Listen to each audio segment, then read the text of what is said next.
Hello students, मैं हूं शिवाली और आप देख रहे हैं नॉलेज प्लस यूट्यूब चैनल। तो आज हम आपके लिए लेके आए हैं 12th क्लास की इंग्लिश में प्रोज के अंतर्गत फर्स्ट लेसन, जिसका नाम है a girl with A basket, जिसको कंपोज किया है विलियम सी डगलस ने। ये विलियम सी डगलस द्वारा लिखा हुआ एक ऐसे है। इसमें उन्होंने अपने इंडिया की यात्रा के बारे में वर्णन किया है। विलियम सी डगलस 1950 में इंडिया में यात्रा के लिए आए हुए थे।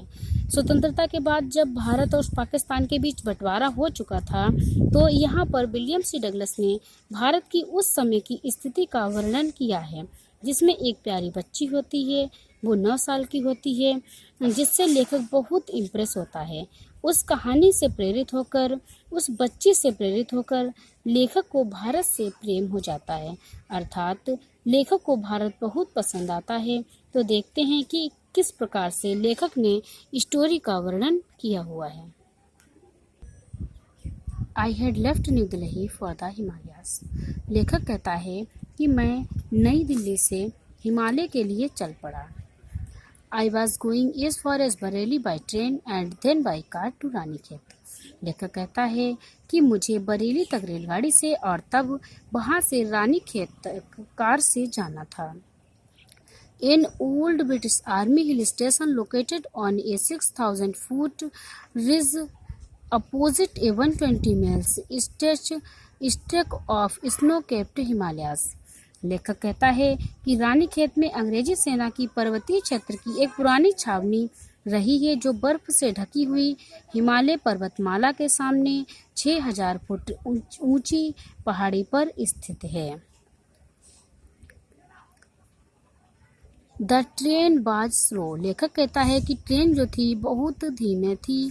And it stopped at all the base stations. और लेखक कहता है कि जो ट्रेन थी वो रास्ते में पड़ने वाले प्रत्येक स्टेशन पर रुक रही थी। At every stop I song open the door of my compartment and walked the platform.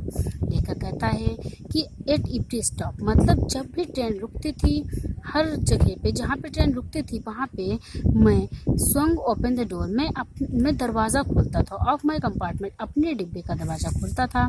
And walked the platform और प्लेटफॉर्म पर टहलता था। The platform were packed with people. जो प्लेटफॉर्म थे वो लोगों से भरे हुए थे। किन लोगों से भरे हुए थे? Sikhs, Muslims, Hindu, soldiers, merchants, priests, porters, beggars, hawkers. Platform पर सिखों, मुसलमानों, हिंदुओं, सिपाहियों, व्यापारियों, पुजारियों, कुलियों, भिखारियों और फेरी लगाने वाले व्यक्तियों की भीड़ जमा थी। Almost everyone was barefoot and dressed in loose white garment।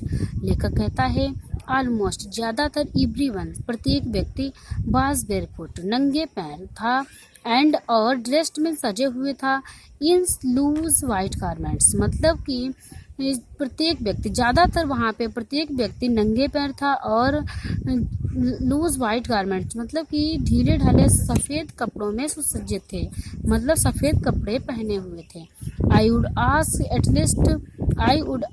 At least 3 people before I could find one who spoke English.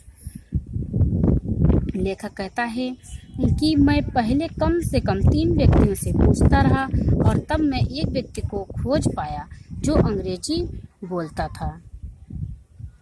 We would talk about world affairs.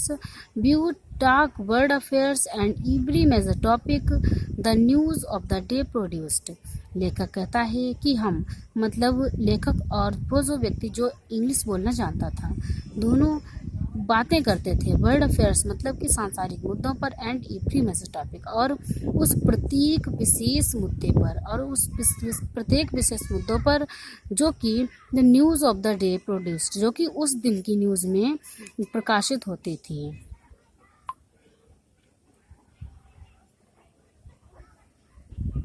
In this way, I was trying to get a feel of the pulse of the nation, checking opinion against official attitudes and reports।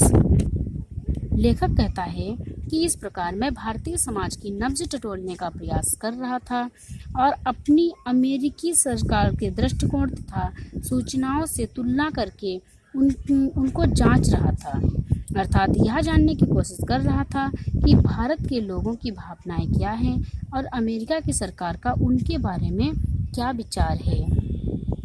The route lay through one of the richest of India's agricultural area. Ranikhet तक पहुंचने का मेरा मार्ग भारत के सबसे अधिक संप्रसन्न कृषि भूमि से होकर गुजरता था। This was the plain of the upper Ganga river, 1,000 feet above sea level but tropical. लेखक कहता है कि यह गंगा नदी के मैदान का ऊपरी भाग था जो समुद्र के धरातल से 1000 फुट ऊंचा था, किंतु उष्ण कटिबंधीय प्रदेश था।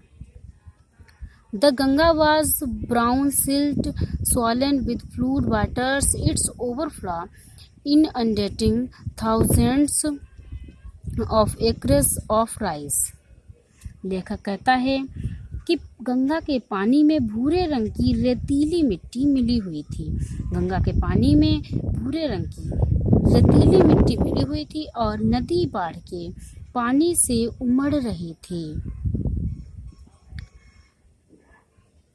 To the north were jungles, north side में मतलब कि उत्तर के साइड में जंगल थे। Great expanses of grass higher than a man's head and unbroken except for an occasional clump of trees, the home of tigers, elephants, pythons and cobras. लेखक कहता है कि चावल की पैदावार वाला हजारों एकड़ का क्षेत्र बाढ़ के पानी में डूबा हुआ था। इसके उत्तर में जंगल थे जहां दूर दूर तक घास का क्षेत्र फैला था। यहाँ की घास आदमी के सिर तक की ऊंचाई से भी अधिक ऊंची थी। इसमें कहीं कहीं जंगली पेड़ों के झुरमुट भी थे या समूह थे।